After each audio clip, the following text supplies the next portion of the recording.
Hello and welcome to 310 to Left. Tom, Karen, Alex Speier. You see our tans, the All-Star break. We're all peaceful, relaxed, ready to get back to work, right, Alex?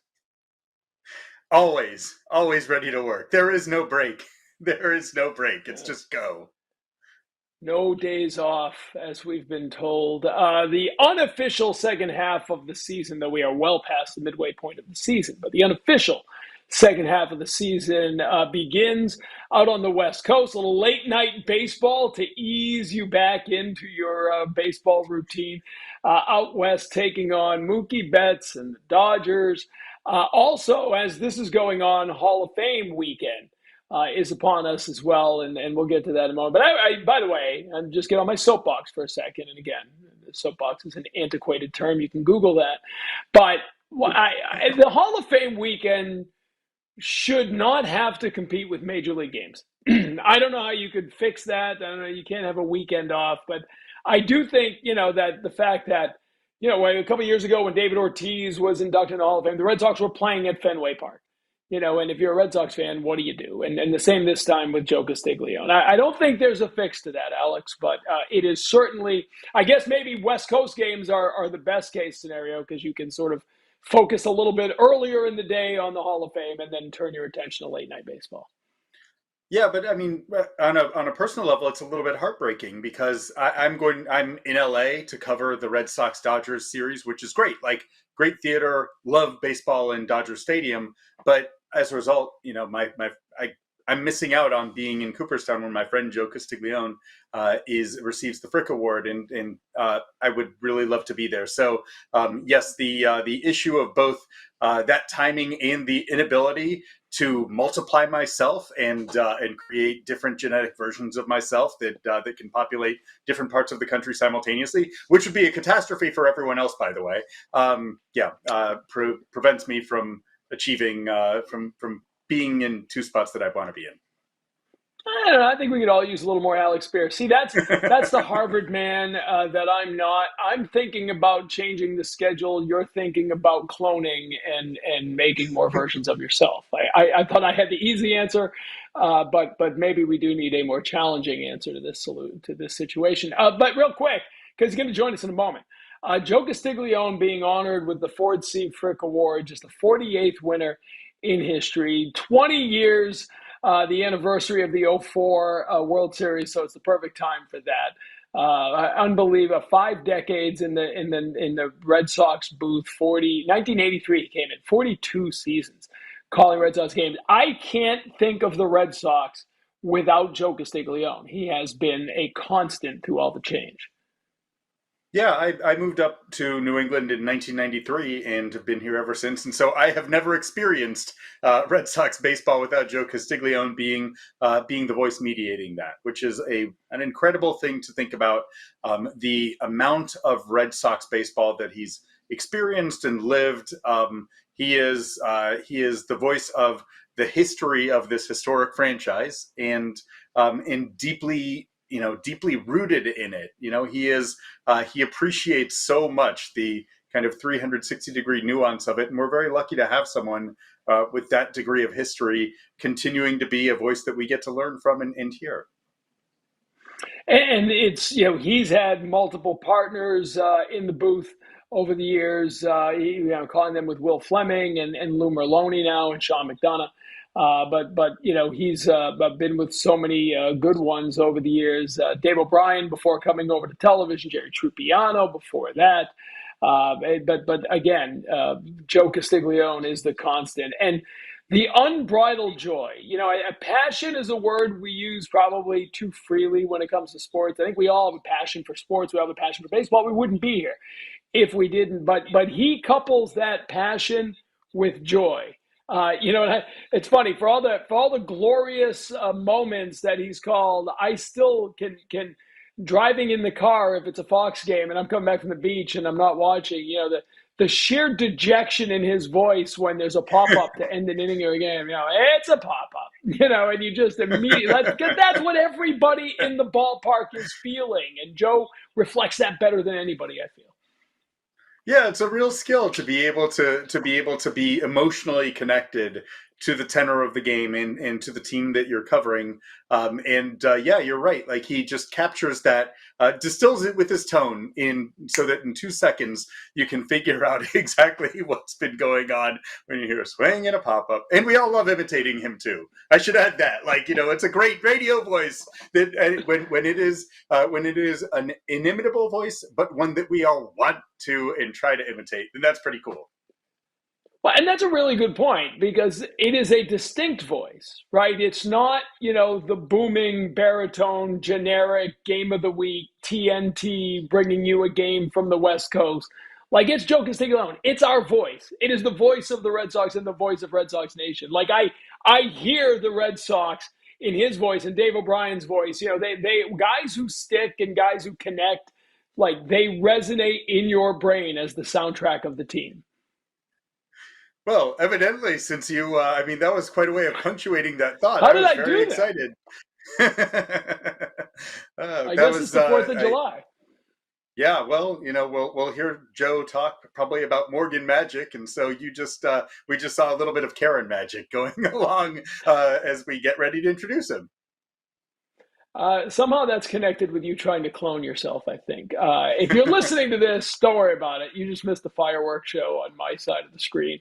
But without further ado, let's get to the star of the show. Joe Castiglione will be honored in Cooperstown. It all begins with his induction. But let's not talk about it. Let's hear him talk about it. Joe Castiglione, as he enters the Hall of Fame as the Ford C. Frick Award winner, he is the guest on this week's 310 to Left.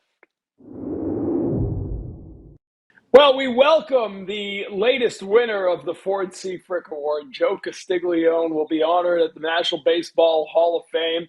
The 48th winner of the award. He joins us now on the road with the team because where else would Joe be?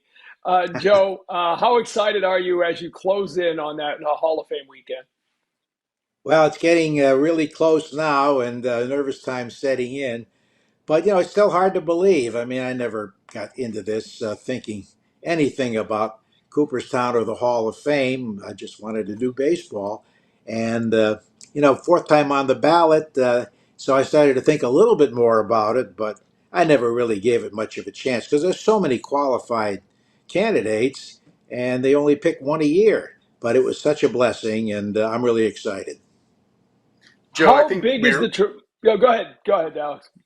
Yeah, I think we're all thrilled to see you getting this honor. How much work has it been for you to kind of get towards this monument? This is a landmark in life, right? Like, is this comparable to planning a wedding? What's the buildup been over these several months?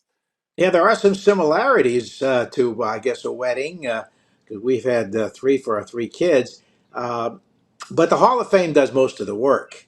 And I just had to come up with three lists: an A list, which is my family, kids and grandkids, and their spouses, and then a B list, which is siblings and a few very close friends, and then a very large C list because we have a very large family. I have seven siblings, Jan has eight siblings, and they want to bring not only their kids but also their grandkids.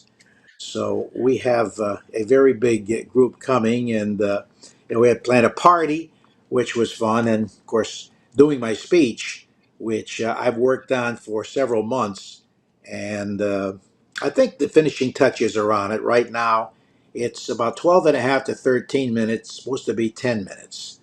I don't think they'll pull the plug, so, and I'm having a hard time editing. So I think as long as they don't object, we'll let it go at 12 and a half.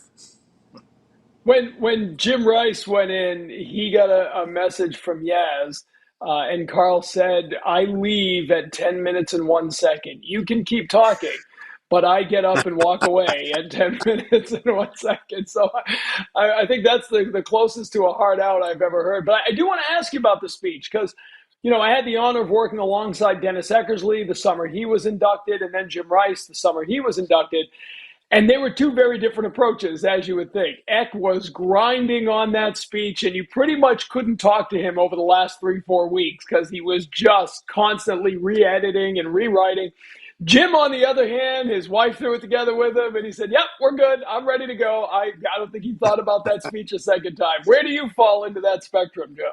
Yeah, I fall somewhere in between. Jan helped me with it, and I really haven't showed it to the kids yet, but it's a basic thank you. I mean, I have so many people to thank who've been so good to me in my career and helping me get to this point at the last all these years. So, I mean, from broadcast partners to management people who helped me get along to ownership of the ball club and so many friends that I've dealt with over the years that it's really one big thank you. And, I have a couple of anecdotes in there, like how I hung up on the Hall of Fame when they called me accidentally to tell me I was the honoree.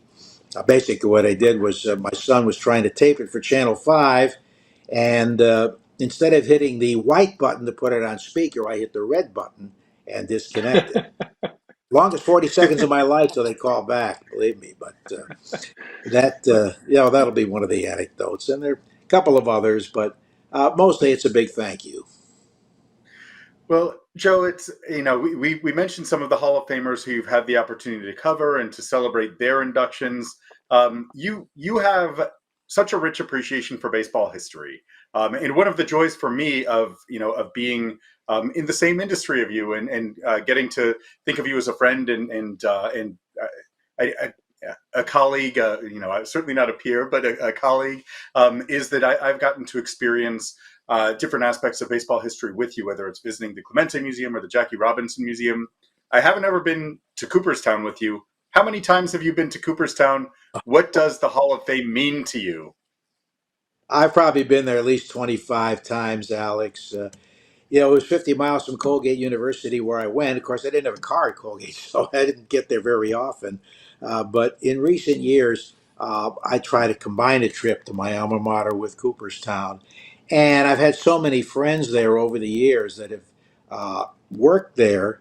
Bill Guilfoyle, longtime public relations director of the Pirates, who was the vice president of communications for many years in Cooperstown. Guy who introduced me to covering Major League Baseball. Jeff Idelson, the former president, was our intern, our booth intern in 1986 and 87, and was working as a bartender at the time and working with us for $25 a game and went on to become president of the Hall of Fame. So I've had a lot of people to visit over the years, and I always look for an excuse to get there at least once a year. So it's almost like a second home in many ways. We look at your career and you can encompass the Red Sox history, right? Through the years you have covered this team on radio. And let's move aside the four championships, okay? Because they obviously stand on their own. Is there? I mean, I was thinking of some of the great moments you called. From a Roger Clemens 20 strikeout game to the four no hitters to so many great moments. The Bernansky catch. Just, I mean, if you move aside the four World Series, because all of us now owe you a trademark whenever we say, "Can you believe it?" Right, and that all comes from '04. Okay, but besides those championships, is there a short list of the moments that stick in your mind that resonate with you? Have to be Morgan Magic in 1988. Joe Morgan takes over. The Red Sox win 12 in a row, 19 out of 20, 24 straight at home. So that would be the period because Joe's one of my closest friends.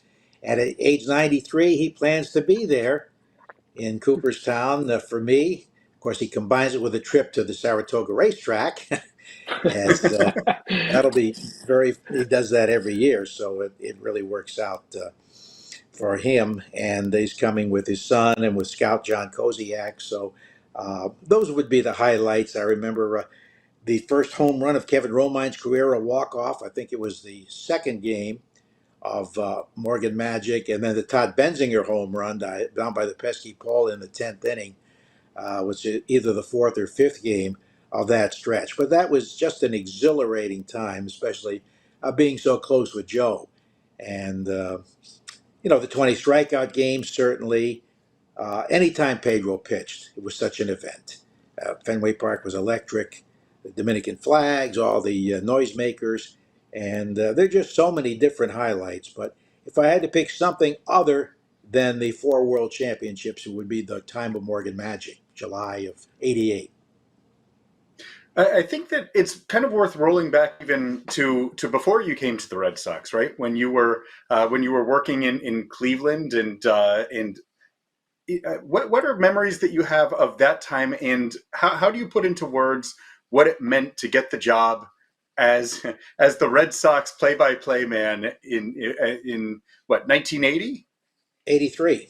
83, yes. 83, excuse me. Well, Alex, it was a long and winding road, as the Beatles once said, but I didn't do minor league baseball. When I was coming along, I took the TV route because minor league baseball was not in very good shape in the early 70s, and there were many teams on radio in the East at the time. It's more the case in the Pacific Coast League, but I took the TV route. I worked in Syracuse, I worked in Youngstown, Ohio full time. Then I went to Cleveland as a weekend sports anchor and stayed there 7 years. And it was there where Bill Flynn, who used to run Channel 38 and brought the Red Sox to Channel 38 in the late 1970s, was our general manager. He hired me with no experience to do 40 games.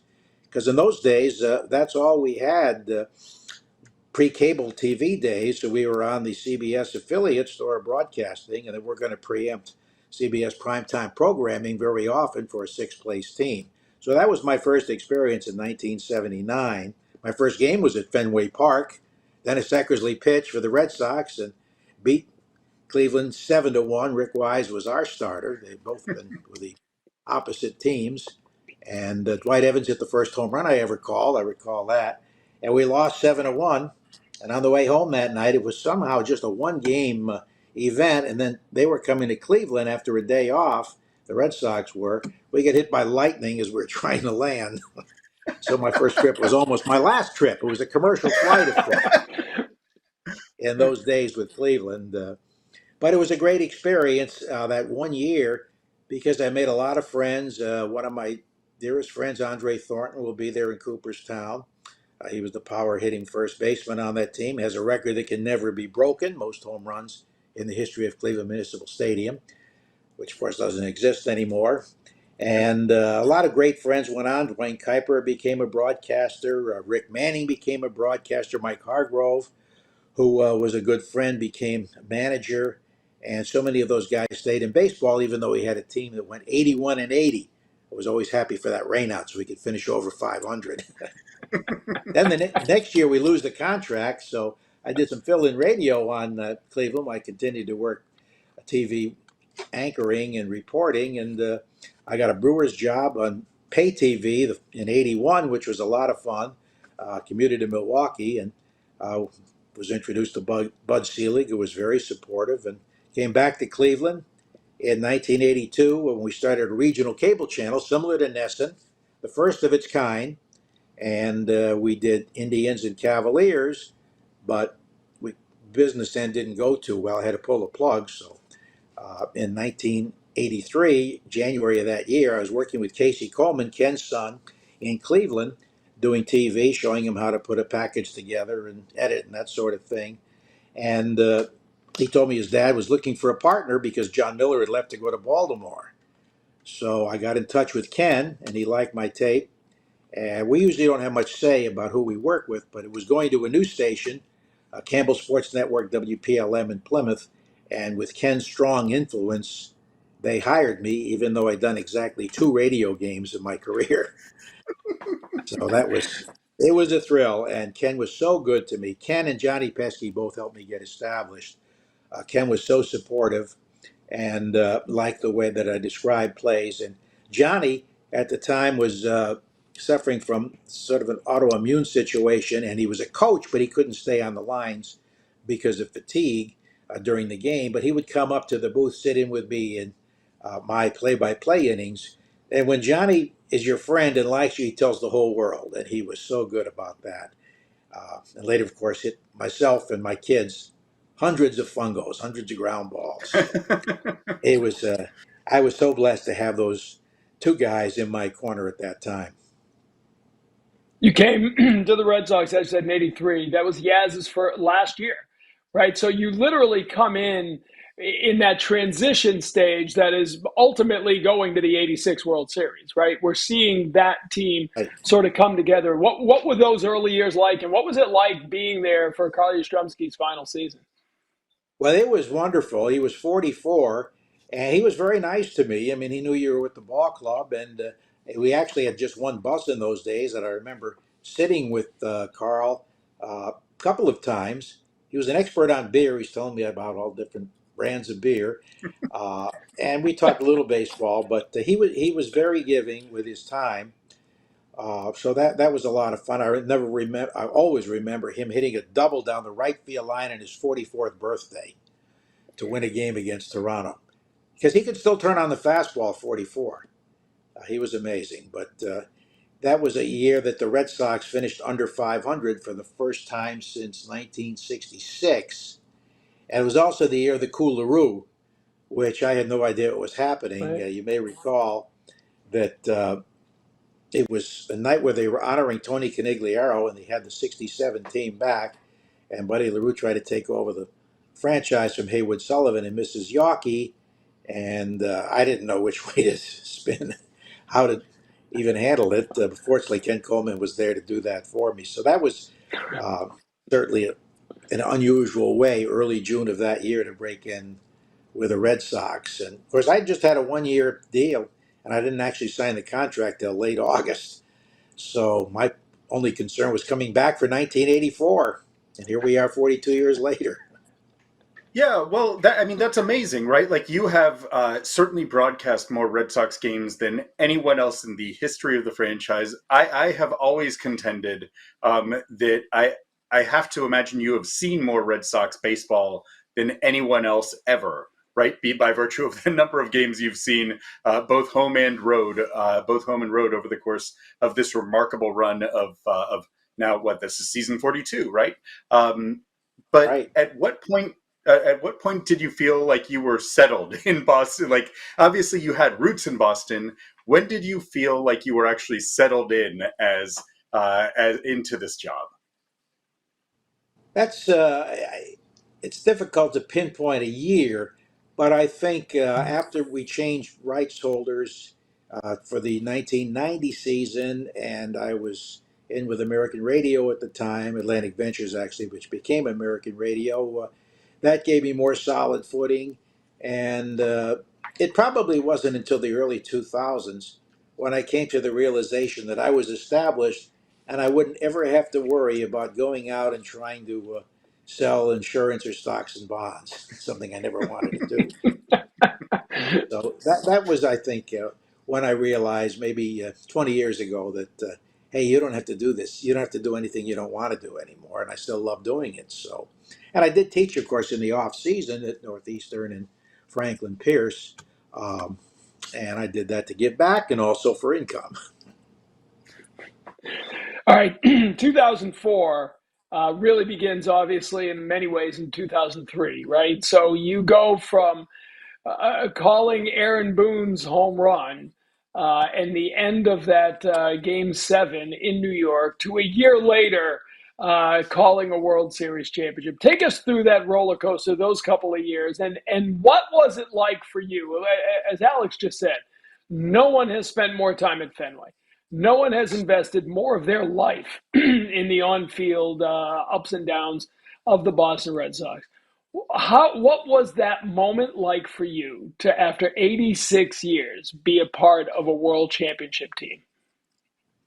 Well, it was certainly startling and in so many ways amazing. I mean, in '03 we had a powerful team. I think still the best slugging team the Red Sox have had, comparing it anyway to 1977 when they hit all those home runs. But we had an awesome team. And of course, the game, they had the 5-2 lead going to the eighth inning with Pedro pitching when Grady sent him back out there. And then, of course, the game goes extra innings.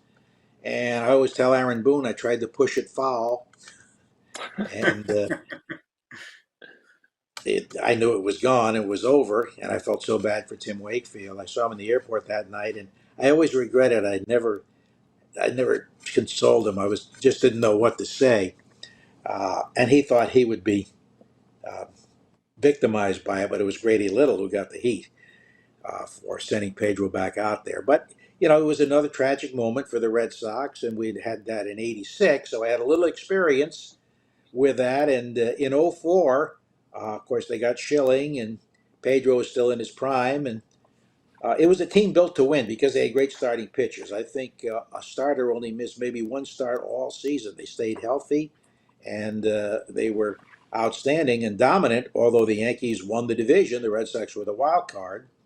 But we go to play the Angels in the ALDS, and Poppy clinches the series with a walk-off home run, a sweep, and then of course the Yankee series down 3 games to none, as we all know. My only thought was at the time, hey, the Red Sox are better than this. They shouldn't be swept in a 4 game series. And the Yankees have some holes. They're not that good, especially their pitching. So, the Dave Roberts steal, of course, I had that call, and which was still one of the highlights of my Red Sox career, calling that steal. But it would have meant very little, just a footnote, had it not been for Bill Miller, who had a walk-off home run July 24th against Mariano Rivera, driving a shot up the middle against Rivera to drive in the tying run. And of course, we go to extra innings. But it was exhilarating. And after the first win, I thought it was nice. And then, of course, game 5 goes 14 innings. David Ortiz wins that with a bloop hit. And, you started to believe at that point as we flew back to New York. I remember that game started at 5. I think it went 5 and 3/4 hours, something like that. We got to the hotel in New York for game 6, maybe at 3 or 4 in the morning. And there was no off day because we had a rain out earlier, which probably helped the Red Sox. They win game 6 thanks to 2 overturned calls by Joe West before a replay when, first of all, Mark Bell landed a ball to left field. We thought it was a 3-run homer. The umpire didn't see it right. He thought the fan reached over, called it a double, but Joe West overruled the crew chief, and it clearly hit the fan in the chest over the fence. So the Red Sox win that game. After the dramatics, we thought it was another tragic moment when A-Rod knocked the ball out of Bronson Arroyo's hand, rolling down the first base line. But again, there was Joe West to overrule Randy Marsh and call it interference. So when you went to game 7, I think the hopes were really rising. He won 3 in a row, but still no team had ever done it. And then Poppy hits a home run in the first inning, Johnny Damon the grand slam in the second inning, and you had a feeling it was finally going to happen. So, unfortunately, it was a blowout. So we didn't have those feelings. Although there was a few anxious moments there when, Pedro came on, the "Who's Your Daddy" thing was going through Yankee Stadium, was very loud. But Johnny hit another home run to cinch it. So obviously, it then ends up going to St. Louis, to the World Series, St. Louis. Can you believe it? And I wonder, that became kind of immortalized, right? Like there are beer, like bottle openers that you would flick off the bottle cap and it would say, "Can you believe it?" I'm curious first if you have what kind of mementos like that, what kind of merchandise you have that is associated with that call, and secondly, like the extent to which you kind of workshopped that that moment in your mind. Like, is there an alternate call that exists somewhere on a cutting room floor that none of us ever heard? All kinds of thoughts were going through my head, Alex. How am I going to describe this? Try to be clever. And then I came to the realization you can't script it. I mean, the Red Sox they won the first 3 games, 11-9. I think the first game when Bellhorn hit a ball off the foul pole, and win game 2 at Fenway. Then game 3, Pedro with 7 scoreless innings, in large part with Manny throwing out a runner at the plate in the first inning. And then, of course, game 4, Damon leads off with a home run. And I'm thinking all the time, how am I going to describe it if it does happen? And I had all these thoughts. And then I came to the realization you can't script it. You don't know how it's going to end. And I was just hoping it would be something definitive. Not a check swing. Did he swing or didn't he? Not a diving catch. Did he catch it or didn't he?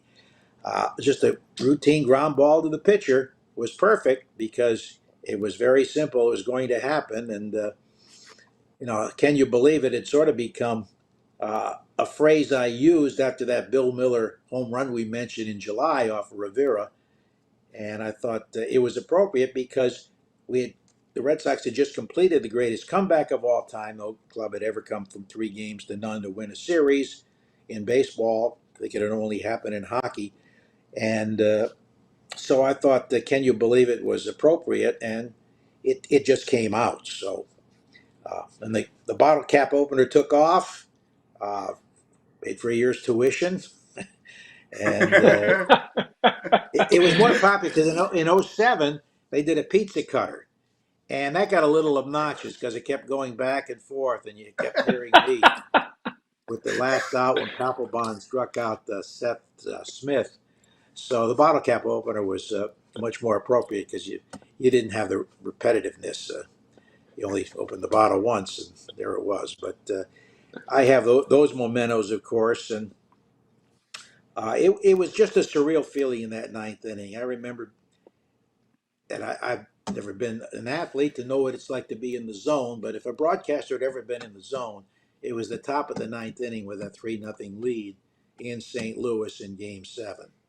And, it was just concentrating and hoping that it would be definitive and that we could give it a final call and then let the crowd, well, we're on the road, so the crowd didn't play as it would certainly at home, but then uh, quickly get down to the clubhouse where Jerry Trupiano was stationed, finish my portion and get down there as well because I wanted to get soaked with the champagne too. You mentioned the hope for the definitive call at the end as the final play. I wonder what the most difficult final play is that you have called. Like I think about 2018 game 4 in the ALCS when Andrew Benintendi made the diving play, and that one you memorably took a spill while calling it and continued to call it. What's Why been you Out of got my to bring body. that up? He's going in the Hall of Fame, Alex. Why do we got to bring that but up? he's a Now that's in the warrior. Like this speech. was incredible. That's actually in the speech. I credit Tim Never for picking me up off the floor. And it was such a tense game. And Kimber was the pitcher. He'd been struggling a little bit. And Alex Bregman with 2 on, lines one to left center.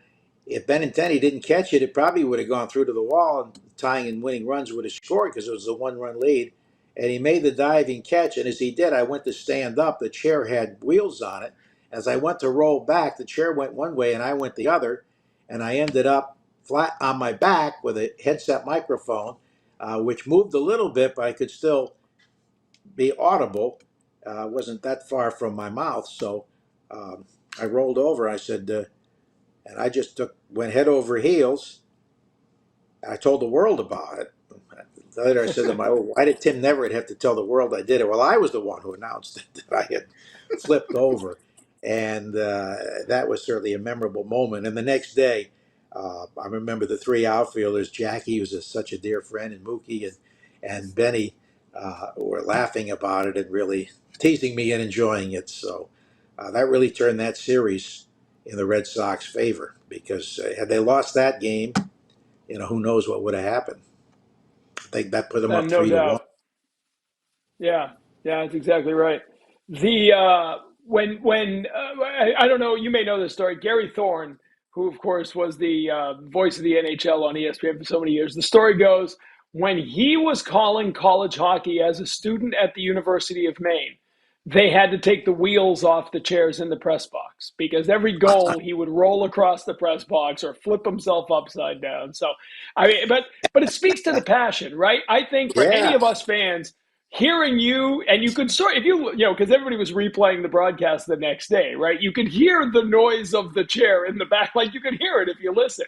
But that's because you are so engaged in the moment, and it's always been incredible to me that has never changed for you, has it? You are as excited on a great play today as you were 42 years ago. yeah, I think you're right, Tom. And I think it's because I have a great passion for baseball, and of course, those are such meaningful games. What you try to do, and we've had some experience the last few years of having clubs that didn't win as much as you'd hoped. to just try to root for good games and competitive games and still highlight those big moments when they happened.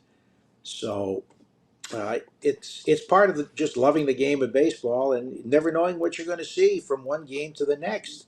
I mean, I had no idea going to a ballpark on a cold April night in April 29th of 1986 with most of the media at the Garden watching the Celtics play the Atlanta Hawks that Roger Clemens would strike out 20 that night, the first time in history. So you just never know. Same thing 10 years later when Red Sox are out of the race or the Tigers and he strikes out 20 Detroit Tigers. So you just hope for historic moments or just exciting moments, whether the team is in the pennant race or not. It's much more exhilarating when the team is in the race. There's nothing like it day after day. But still, there are highlights in baseball when your team is not involved in chasing a pennant. The other great aspect, and we've had the honor to travel along with you and be on the charter with you, and I've had the good fortune of doing some games with you on radio. You love the whole experience. I mean, that book you wrote a few years back, Rights and Sights, talking about favorite spots, favorite cities, favorite restaurants.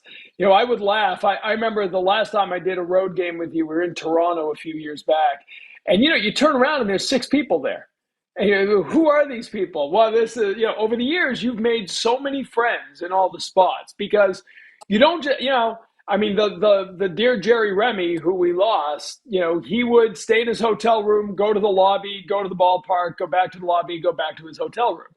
You would get out in the morning and whether you're kayaking in Florida, and we're probably interrupting that now as you talk to us, but biking, going for a bike ride up in Toronto, like you've really sort of gotten to know all these stops along the way, haven't you? You really enjoy the journey. Yes, well, Tom, I'll tell you, when somebody's paying your expenses to travel around the country, you got to take advantage of it. And I don't sit around and watch TV during the day when I can be out kayaking or biking. I have favorite biking paths in most of the cities and certain places. We love to kayak museums, and as Alex mentioned, we visited some museums with him, Clemente and Jackie Robinson. I always take a group to the Negro Museum in Kansas City. Um, so there's so much to be seen out there, and why not take advantage of it? And of course, you do make friends in other cities during the course of 42 years traveling with the Red Sox. I don't travel as much anymore due to advanced age, but it's still a lot of fun. And I think when you have the opportunity, you take advantage of it. And that's what I tried to do, and that's why the first book was about uh, things to do on the road, more or less a travel log. Joe, I do want to ask as we get ready for your incredible ceremony in Cooperstown, who are what is the kind of pinch yourself company that you're keeping when you think of the other broadcasters with whose name you'll be alongside? For the remainder of of baseball history. What stands out to you? What's the I what can't you believe about this, Joe? I can't believe I'm going to be on the same list with my hero Mel Allen. I grew up, and Red Sox fans I think know this. I did grow up a Yankee fan in New Haven, Connecticut, closer to New York than Boston. And my grandfather didn't know much about baseball, but he knew Joe DiMaggio was a Sicilian fisherman like he was. And I think that passion to be in there with Mel, who was my broadcast hero growing up, is so important. And to be with Ernie Harwell, who was such a mentor to me when I started first with Cleveland and especially with the Red Sox, because we saw the Tigers so often in spring training. They were in Lakeland, the Red Sox were in Winter Haven. Uh, I just wish Ken Coleman had been given that honor, and hopefully, when they do go back, as they do every fourth year, I believe, to select one of the pioneers, that Ken will get a shot, and Ned Martin too. But I think just to be in that company is amazing, and there were so many wonderful people on the ballot. Most of those who didn't win called me, which was, I think, not only very gracious of them, but an honor to me that had happened. And there were so many people that call. The one of the greatest calls I got was we were in between my granddaughter's basketball games. I remember in Weymouth, and the phone rings, and I see a 513 number. I said, "Well, the only one I really know in Cincinnati is Marty Brennan, the broadcaster." So it went to voicemail, and it was Johnny Bench welcoming me to the Hall of Fame. So I said, "I got to call him back." And Jan said, "No, don't bother me. He just wants to congratulate you." So I called him back, and Johnny said, "Is this a Hall of Famer calling me?" And he proceeded to give me some advice. He said, "This is going to go so fast and it's going to be like a whirlwind. Keep a diary of everything you do that 4 or 5 day period you are in Cooperstown." And Johnny's taken this role on himself. He welcomes writers who have won the Writers Award. He's welcomed players as well. And he's sort of the welcoming committee of the Hall of Fame. But to hear him call me like that, and I did get calls from other Hall of Famers, which surprised me, including Wade Boggs and Dennis Eckersley, Jim Palmer, and Kitty Cott. But to hear, and I didn't know Johnny very well. We did a couple of hometown innings together on CBS radio, but those kind of things make you really pinch yourself. It's going to be an amazing weekend. Boston will be well represented. New England will be there cheering you on. So, when you count up all the numbers, how large is the Castiglione party going to be in Cooperstown? How many people do you think you are bringing? Not fans going, because there'll be a lot of those, but how many people are going along with you when you count up your extended family and friends? Well, I would say probably in on my list about 125, and then there's the Red Sox list. I'm not quite sure how many that's going to be, but probably around 175 people. And we have uh, the events that certain people will be invited to.